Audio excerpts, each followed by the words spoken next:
My name is Jonatan Godinez Madrigal, and I'm doing my PhD in IC Delft, in TU Delft. And I'm presenting this work also on behalf of the Dr. Nora van Kouwenberg, who is my supervisor. So the title of this presentation is Opening the Decision Space for Stakeholders in Large Infrastructural Projects. So before we start, I think it's important to define what is a decision. How can we define a decision? According to the dictionary, is to make a choice, no? And if it's a choice, it implies the existence of a variety of things or courses of action a person can choose from. Therefore, a decision is always constrained to the amount of available options that are given. So if I were to tell you, let's make a supposition that you are super thirsty, and then I were to tell you that you are completely free to choose between a Coke and a Pepsi, then would you define this as a free choice? Am I giving you a real choice?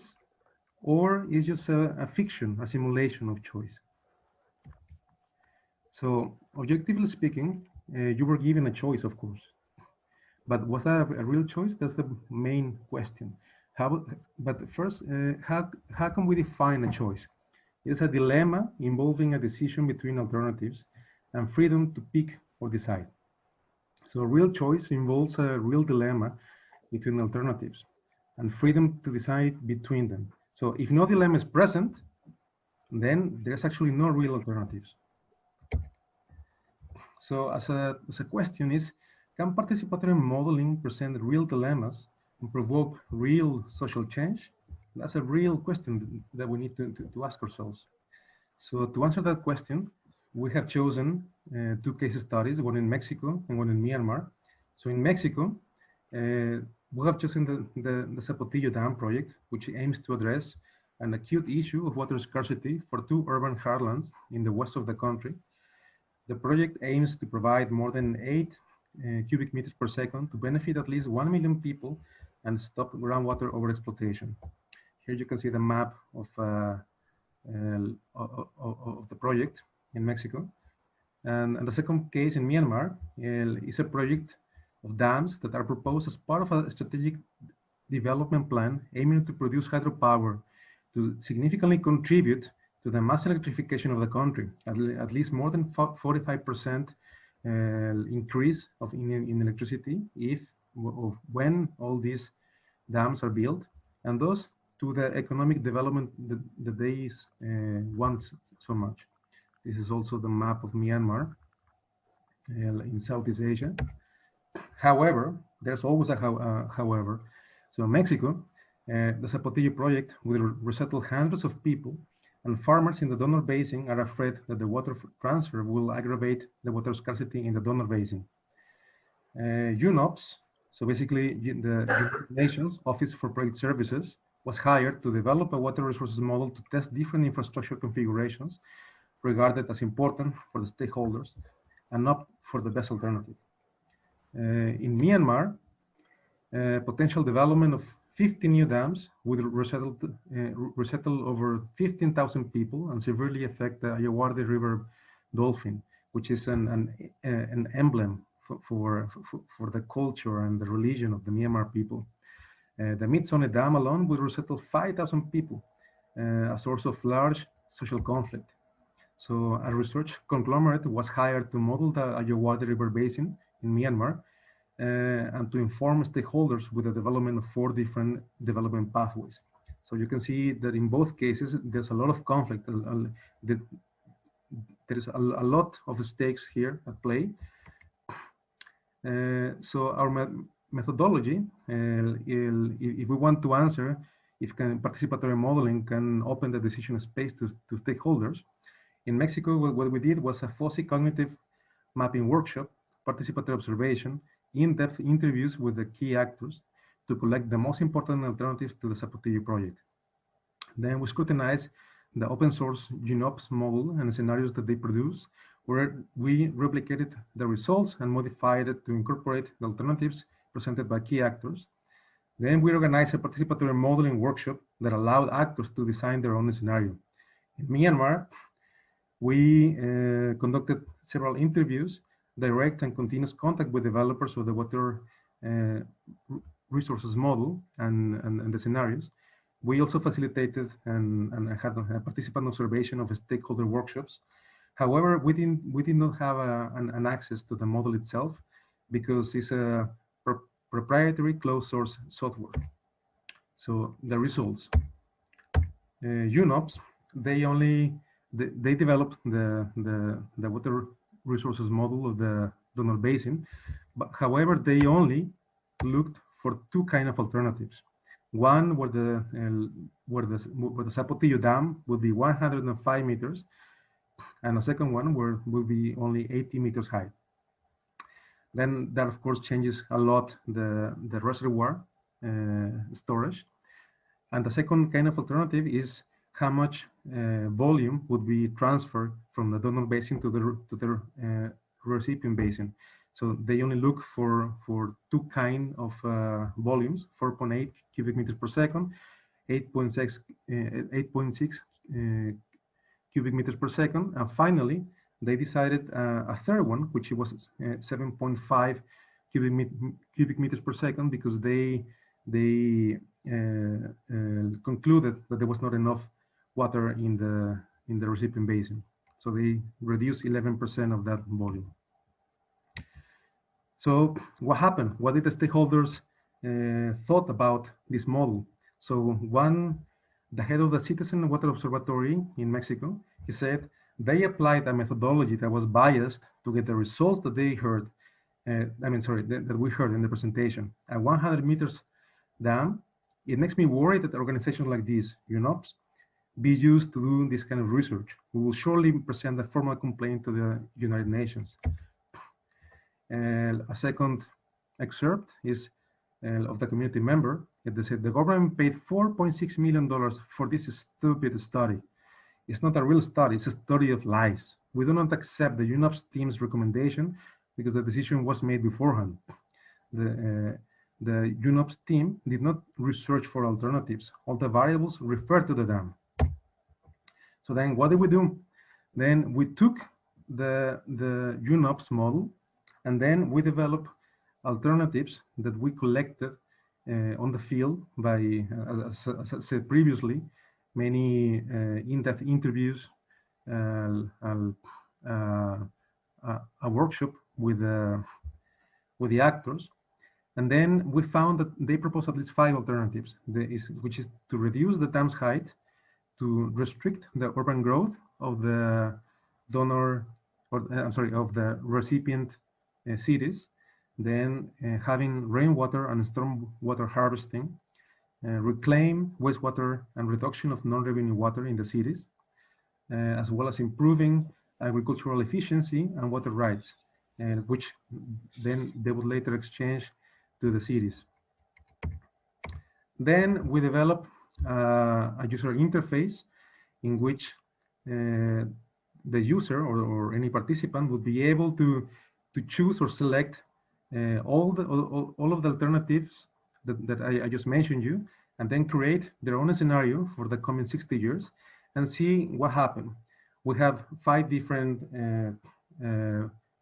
indicators, which is the supply for the recipient cities, Guadalajara and León, that's the names.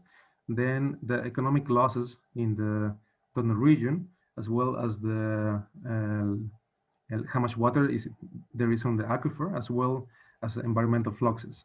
Then we invited the key actors of the conflict. We divided them into groups. Each one had their own beamer, then their own computer, and they were supposed to discuss each alternative, and then to collectively, or at least in their own group, be able to design their own scenario. Then we had a debriefing session in which the most salient comments. So an NGO member, he said that the model shows the deep complexity of the system. There are no clear-cut optimal strategies, and there are many uncertainties. Then a water authority engineer, she thought that the model was flawed, and they wanted to examine it and determine if it was actually a valid one. because they didn't trust it. They're like only for them, their models are valid. Then an NGO member said that the model shows that the Sepultio Dam is not feasible in the long run, since the model shows how the dam gets empty in long periods of time. Then a downstream community, their main interest was on the water quality, not so much on the water quantity.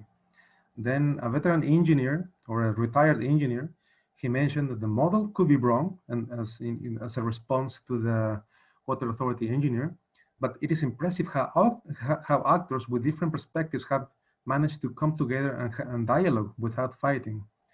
Then a community member was a bit upset because she said that this workshop and the model is a very good idea, but we would have liked to be part of a large process in which we could have also have been included in the definition of the strategies and their input data and sources. So they actually wanted to be much more involved in the participatory modeling than we actually set it about. Then, as a spin-off, in 2019, the Ministry of Natural Resources in Mexico, they invited all or most of the key actors in the conflict to further develop the alternatives to the Sepultio Dam, which is like currently like that is what's happening. It's still on development. So now to the Myanmar results. So in the 2010s, China offered Myanmar to build the Mitsone hydropower dam, in which 90% of the electricity will be exported to China, and in exchange, 500 million will be paid to Myanmar each year. However, this dam would be the 15th largest in the world and resettle more than 5,000 people. Of course, as I showed you before, a large social opposition forced authorities to cancel the dam. However, Myanmar has a deficit of electricity, and they wish to develop much more. And then they think that electrifying the country, then they would tackle like more development and also poverty alleviation. Then the World Bank offered to finance a series of different hydropower dams across the Ayeyarwady River Basin.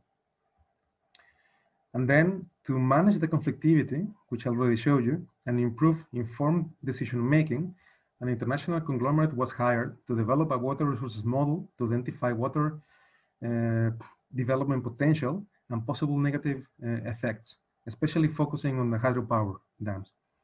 And then also to consult the stakeholders and allow them to participate in the science policy process. So in the first workshop, then we basically focus on extracting or trying to produce what are the most important objectives for the stakeholders. So we collected all of the objectives, and then we ranked them in order of importance. And then it was really surprising the results, because then the most important ones were more related to security and to the environment. So they wanted to have a clean river. That was the utmost importance for them. Then, of course, Myanmar there's a lot of water in the country. They wanted to reduce the extreme floods, but they wanted to avoid fragmentation of the rivers at all cost. And then, if you see to the number 10, so on the last objectives is electricity for Myanmar. So it's really lowly ranked. So this was a surprise for us and also for the conglomerate. Then on the second workshop, we asked the participants, okay, like we're giving you a map with all the potential dams that are going to be built. So please tell us which ones you think should be canceled. And again, a bit of a surprise is like there wasn't a single dam that weren't singled out for cancellation. So at least like all of the dams had one person asking for this cancellation. And then you can see in the north, it was the most controversial ones. Then during the debriefing, a participant said that people are traumatized due to unsolved issues and broken promises of the government. No matter how good you improve it, we will not believe it. Myanmar will disappear between China and the West. We must be cautious enough not to sell our country. So then many questions arise of this stakeholder process, because then there's a need of navigation of between the stakeholders that they want to limit the dam development, and then really strong interest, especially in the Ministry of Electricity, to actually develop hydropower as much as possible. Then the conglomerate, they develop two alternative developments. They consider to develop two extremes, in which the alternative development one, more than 60 dams would be built, and then alternative development two, there would be close to 40 dams to be built. Then these are the two extremes, according to them, of the development in Myanmar. So then there are many power dynamics that need to be discussed here. So is how to manage stakeholders' influence and trade-offs. Of course, the World Bank opted to convert all scenarios indicators into US dollars and without any multi-criteria analysis. So then this makes the analysis of the case much more difficult if you only consider money, because how do you convert the extinction of a species into money, no, or people being resettled? Of course you can do it, but then a lot of non-economic indicators are going to be left out. Then there are powerful government actors that want a maximum development of hydropower. Then the Hydro Informatics Center of Myanmar, which are responsible for developing the model alongside the conglomerate, as well as with the National Water Resources Commission, struggles to convene political actors to recommend an alternative. Then this generates a problem, because then alternative finance options for dams, which is mainly China, generate concerns that if the stakeholders were to push for a river basin plan with less dams, then some sectors in Myanmar would abandon the plan and go with China. Then what we can see here is that scientists or researchers, they are put in the middle between the public and the sponsors. So obviously the sponsors, they have a huge influence on the scientists, which are developing like all these models and all these scenarios. But then the public, in theory, the scientists also need to listen to the public. So then there's a big social challenge for scientists to increase the public's freedom related to concocting real alternatives. Then the publics expect a real partnership with the researchers, but the sponsors are often limiting the engagement to consultation. So our conclusion, the conclusions, is that without a dilemma, there's probably not a free choice. So in Mexico, UNOPS recommendation focused only on different configurations of the dam. There was no controversy that in this framework that a 105 meters dam was the best option. No, it was really obvious. But then if you if you change the framework to include other alternatives, then of course this is not the best option, at least socially. Then public participation in environmental decision making is jeopardized when the available choices are contrived. So in Myanmar, stakeholders prefer caution around the social and the economic effects of the dams. However, the powerful decision makers discard this option. And also, a third conclusion is that without research on real alternatives that impinge on the dominant option, even the most sophisticated participatory tools will not allow for high levels of involvement. The dominant actors pressure researchers to skew science policy processes by limiting alternatives, but giving in to those pressures produces conflicted participatory processes that contrive creativity and reproduce asymmetrical power relationships. And finally, participatory modeling, of course, remains a good option to decrease asymmetrical power relationships and open the decision space. However, open source software and finance availability is a pending issue.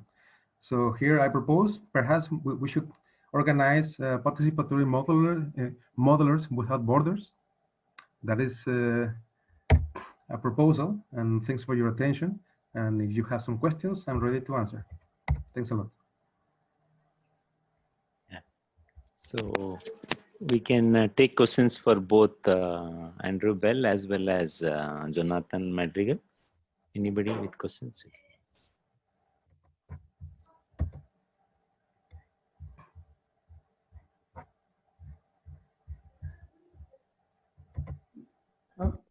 In which order would you prefer, Nagesh?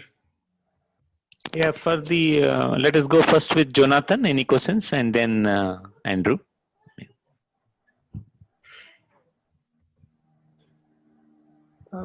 One question to Jonathan. So it basically sounds like so far there was really no real participatory modeling exercise done, because even when you were trying to play with the models that already exist with the stakeholders, the models were taken as a given. Is that correct? Yes. Well, yes. So because of the lack of time and resources, I couldn't be there in Mexico like the whole time. Then we couldn't actually design the model with the stakeholders. However, like we have communication, like distant communication, in which they were telling me like the alternatives that should be there in the model. So then, yeah, like you can say that the participation wasn't the highest, let's say. Okay.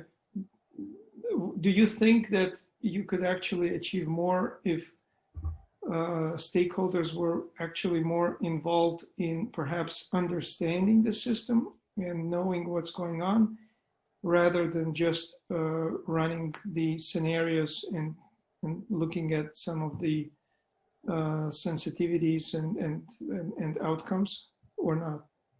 Yes, of course. So like I was really surprised by one of the comments of the participants, in which she really said like we really want to be part of a larger role in the designing the model, like in which kind of data like are you putting, like to really discuss and to democratically say like, okay, this is this data or this variable is important and we have to put it inside.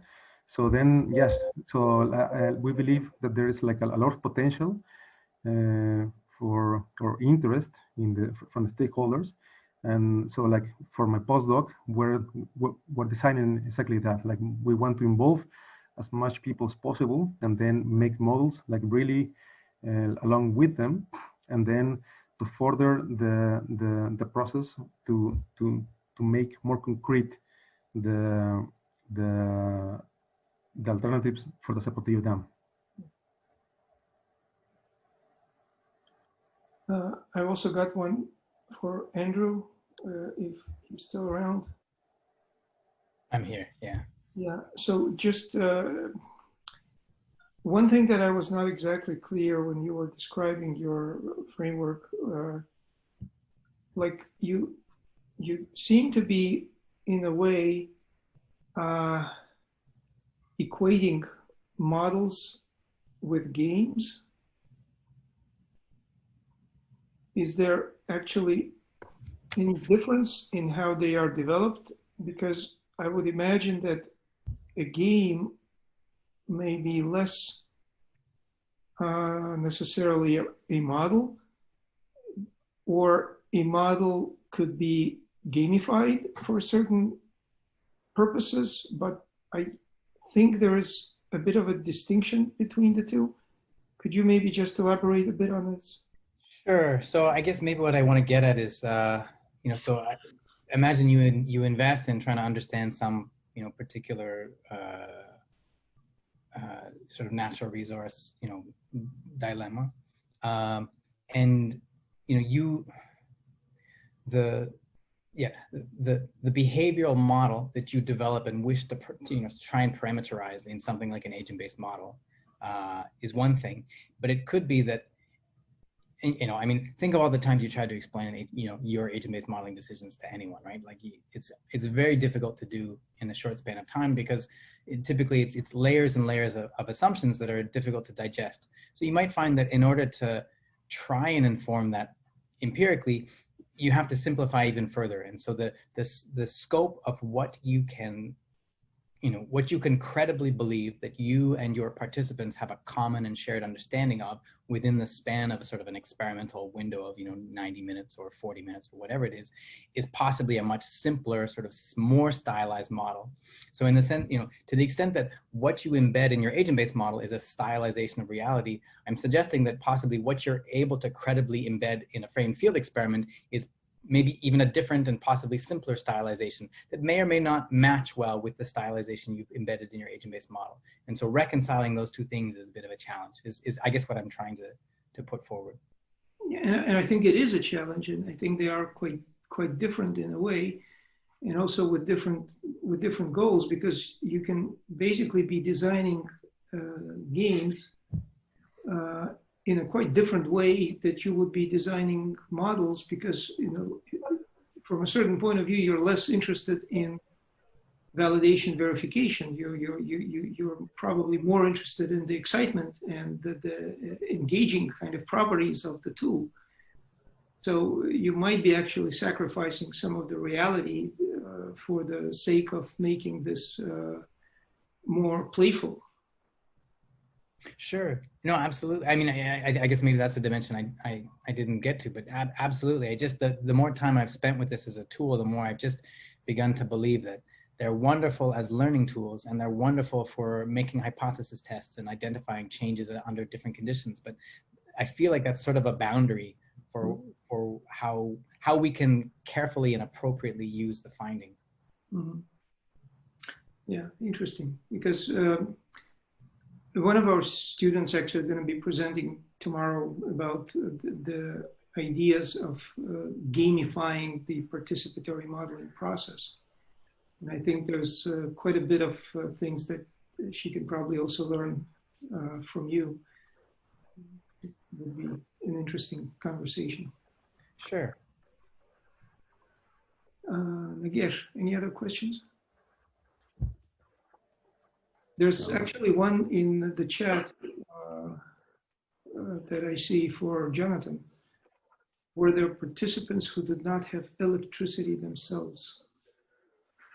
Yes, of course. I mean, like, even during the presentations and the workshops, we had blackouts. So it was really common, of course.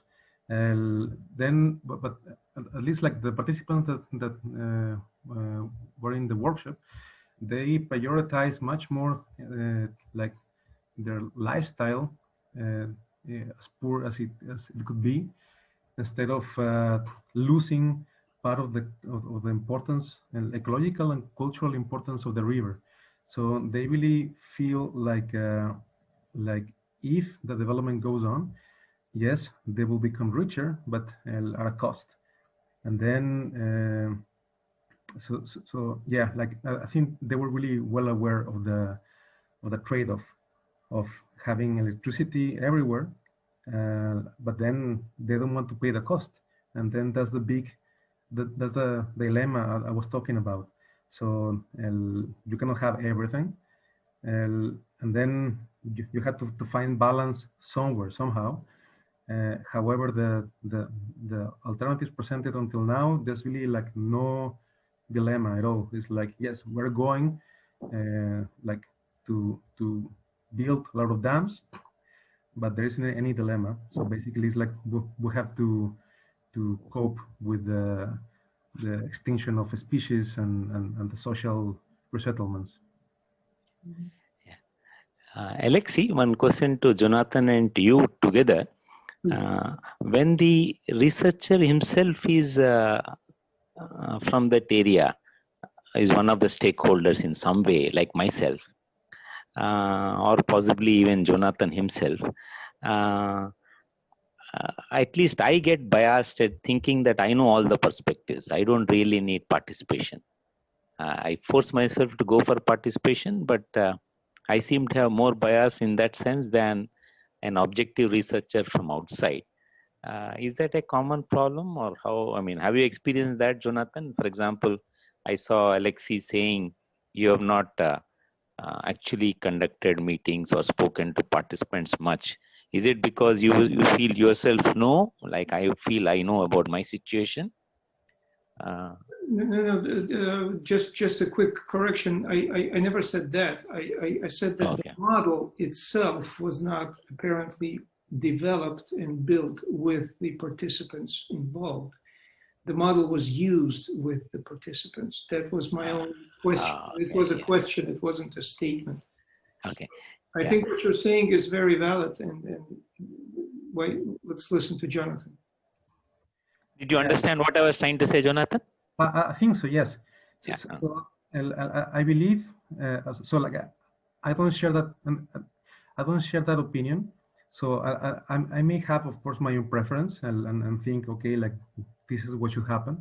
But then, of course, like if you're not going to suffer the consequences of something that is going to be developed there, I don't think you have much say in that.